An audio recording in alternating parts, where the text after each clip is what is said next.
When I first got a look at Nobody Wants to Die, I knew that I would eventually play it. The few seconds I saw of it was enough for my brain to decide. I'm sure lots of fans of Blade Runner were thinking the same thing. It reminded me of that iconic scene in Deckard's apartment that's been seared into my brain for as many years. This idea of sitting on the edge of reality, on the precipice of a lethal dose of humanity, stealing a moment of calmness in the hell you find yourself surrounded by. This seems to be a very cyberpunk-coded thing, as so many titles of the genre have these moments, not just to showcase the paradoxic beauty of this horrifying world, but to impress upon us that despite living in impossibly tall apartment blocks, in cities so dense that they span not just horizontally, but vertically, you can still be solitary.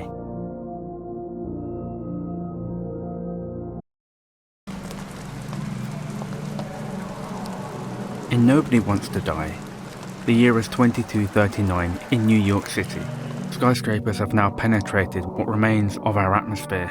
We have the flying cars we've always been promised, and a medical breakthrough now allows humans to live without the restrictions of traditional lifespans, without disease, and without death itself.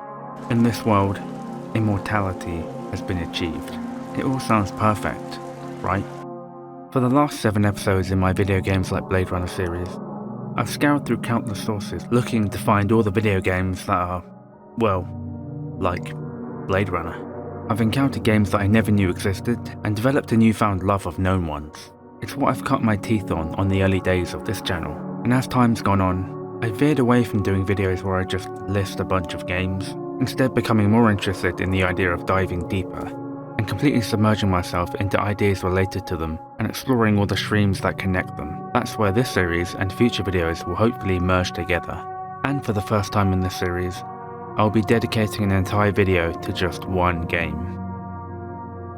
Taking the role of Detective James Karra, we maneuver a city that looks almost alien in its architecture. We aren't sure where one thing begins and another thing ends, what's up, what's down. I don't even know how that works. Despite the calendar year, this is a world in which the style is very much of days gone. The music, cars, costumes, even the laws are very much that of the American 1920s.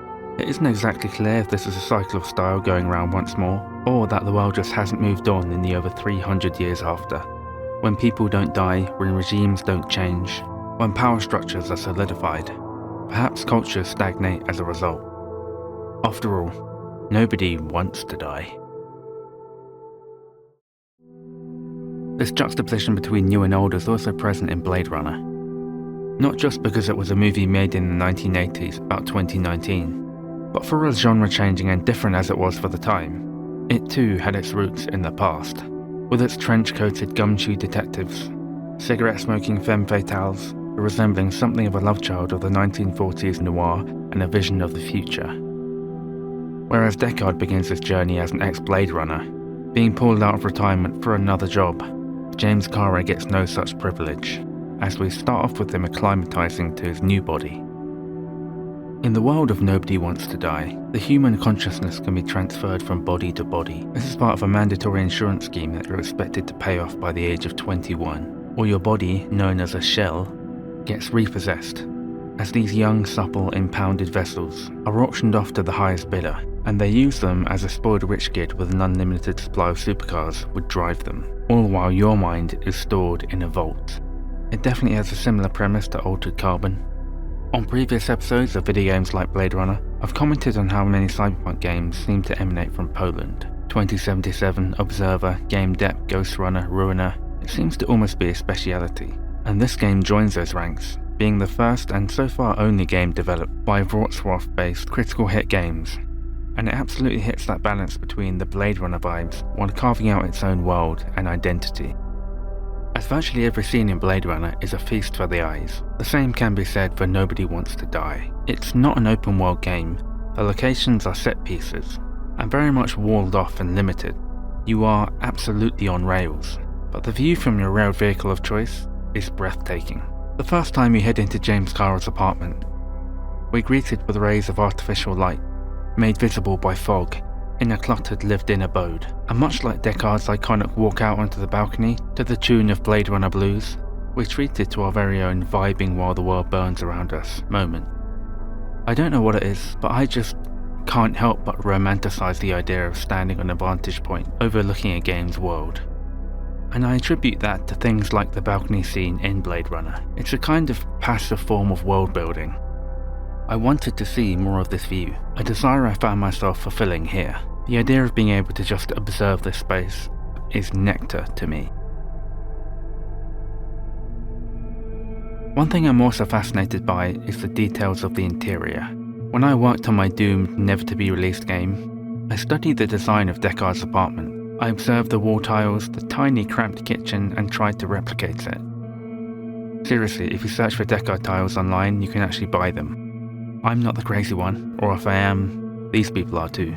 The tiles themselves were based on casts of the real-life location from the multi-million-dollar Ennis house located in the Hollywood Hills. Both titles showcase a world with cassette futurism, tech that appears to be antiquated in its physical appearance, but with the inner workings of cutting-edge design, much like the contradicting relationship between the glamorized aesthetics of cyberpunk worlds and their brutal realities. These personal living spaces aren't immune from that. While it's implied that both Deckard and Karra's apartments are supposed to be these grungy bachelor pads, inhabited by broody alcoholics, they're actually kind of beautiful. Deckard living somewhere based on a designer house in Hollywood, and Karra having an apartment of this size in New York, feels like a microcosm of those bright, shiny cyberpunk worlds. You're telling me that a down-and-out wreck in a dystopian future, where corporations rule everything and the world is more overpopulated than ever, can still afford to rent a place in a city to yourself that's bigger than the entirety of my shared apartment? I'm recording this in a cupboard. Is our reality the real dystopia? But of course, it's not all glamour. Upon exploring James Karra's apartment, we do come across one of the most disturbing, under-the-radar story beats that I think I've ever come across in my time playing any game. One that absolutely crystallizes how awful the world that we are living in actually is, a point where human morality completely evaporates. There's a revolving communal bathroom, which you have to share with your neighbours by pressing a button to call it like an elevator, a truly haunting example of speculative fiction. Much like we get an intricate look at Deckard's personal effects, intimate items and tech of the time, we are greeted with a similar experience here. While the trinkets of the formula have led some to question if Deckard is himself a replicant, and if these are the items tethering him to his implanted past. As for Karra, he has items, photographs, of people from a former life. People who aren't dead, but are effectively completely different, with entirely new bodies. They wouldn't even recognize each other anymore. These are both stories about the limits of humanity and the embers of individualism and consciousness beyond it. I'd also like to find an excuse to talk about Adam Jensen's apartment from Deus Ex at some point, as it's definitely in the same vein of gruff cyberpunk pro-tags living in cool pads. Great name for a video.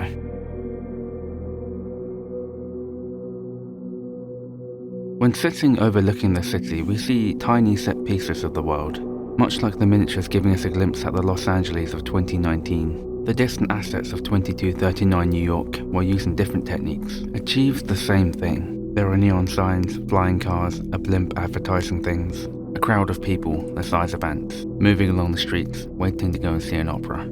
At some point we find ourselves outside, lighting a cigarette, and rattling off some truly exemplary neo-noir detective lines. This city has a disease, something festering deep down. I went through this whole particular scene not really being sure what I was seeing. It was only at the end of the conversation when I realised how obvious what I was looking at was. We were lying down, looking up at the city.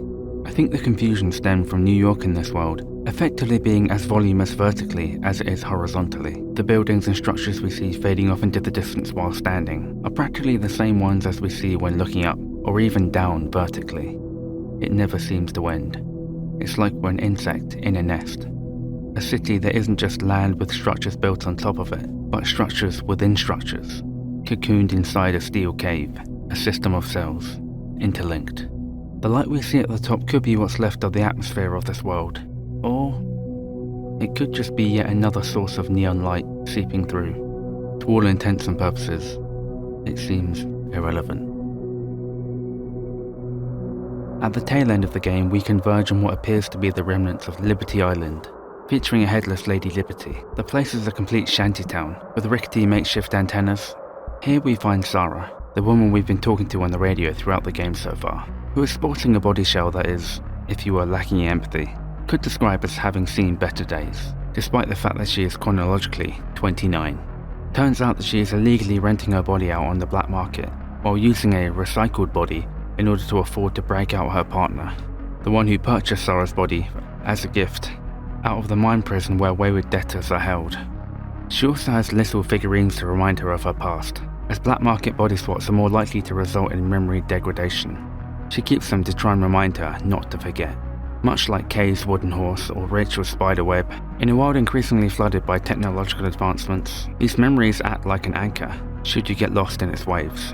And in a reality when debt collectors aren't content with merely taking your possessions and home, and can break more than just your fingers and legs, they can commandeer your very soul.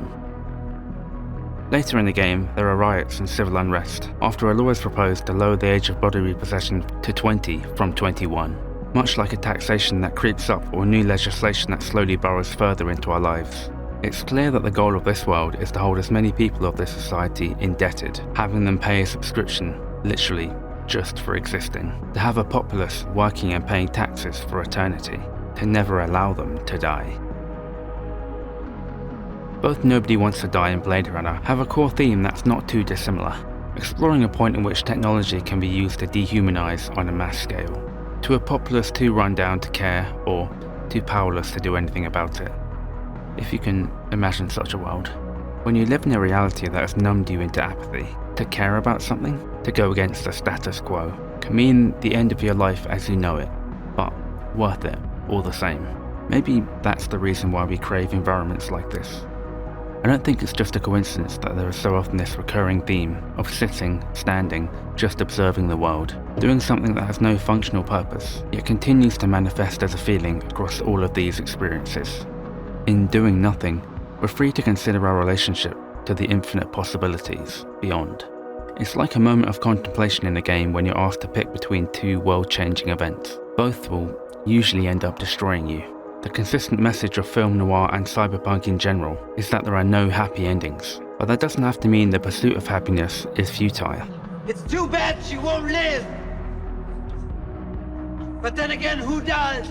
Throughout the game, James Karra has several nightmarish visions. One where he is drowning, trying to swim to shore to reach his dead wife. Another where he is in the room of their deceased child. Everyone else he has ever loved is gone, while he is forced to remain. And in one of the multiple endings for the game, James drinks a poison which destroys the encoding process that allows his consciousness to be transferred, and ends up joining his wife on the shore of paradise. The irony in the title, Nobody Wants to Die, probably hasn't escaped you. The idea of having your consciousness locked up somewhere, not being allowed to truly perish, lies in stark contrast to Roy Batty's quest for more life, after his set 4 years, and raises the issue of quantity of life versus quality. The idea of living for yourself, even if that means being hunted, illness, purgatory, or even death itself. The aspect of creating, prolonging, altering, and neonifying our lives, all of that cyber stuff, is what attracted me to this genre for so long. But here I realise that so often in cyberpunk stories, the end seems to culminate with the burden being lifted from oneself. Escaping the tendrils that the world has wrapped around you. Stop right where you are. You know the score, pal? You're not cops, you're little people. During Batty's contemplative moment, his defiance is no longer displayed through violence, but by merely continuing to exist for the time that he has left. And I think that is pretty punk.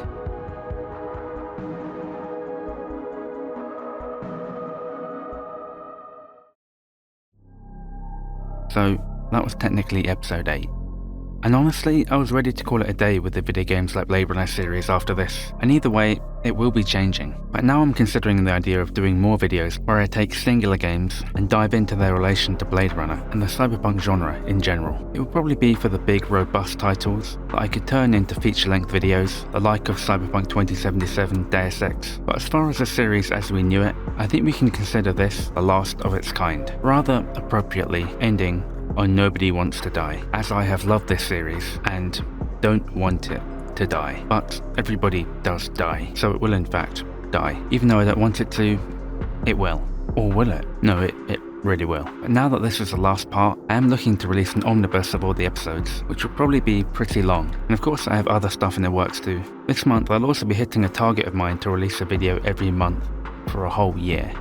Hooray. But don't worry, I'll still be aiming to release one a month, and I still very much intend on basing every fibre of my being obsessing over Blade Runner and cyberpunk. That'll never leave me. So, hope you continue sticking around.